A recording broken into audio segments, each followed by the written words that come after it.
Lors du rassemblement annuel de 2018 à Paris, un attentat terroriste a été déjoué. En conséquence, 4 personnes, dont un diplomate au service du régime, Assadollah Assadi, ont été arrêtés et jugés en Belgique. Assadollah Assadi est un officier de renseignement important pour le régime iranien. Lorsqu'il a été arrêté, il était chef du service des renseignements du régime iranien en Europe, basé à l'ambassade du régime à Vienne. Il avait apporté la bombe d'Iran, l'avait remise à 2 de ses agents et avait donné des instructions sur la manière de l'utiliser. L'enquête judiciaire en Belgique a conclu qu'Assadi était en mission du ministère du Renseignement et de la Sécurité.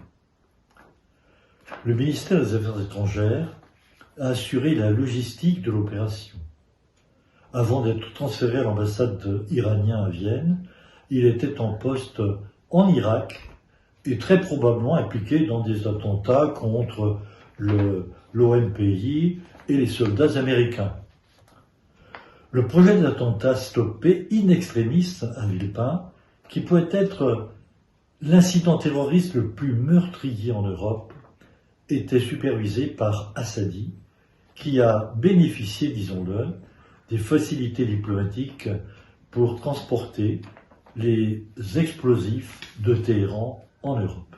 Après le traité conclu de transfèrement des prisonniers entre la Belgique et le régime iranien, Téhéran considérerait alors cela comme un nouveau feu vert pour se lancer dans de nouveaux complots et crimes terroristes à travers le monde entier.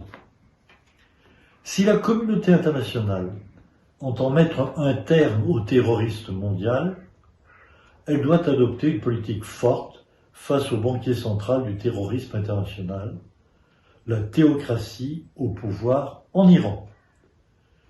Alors, mesdames et messieurs, Madame la Présidente, tous mes vœux à l'opposition iranienne. Je vous remercie.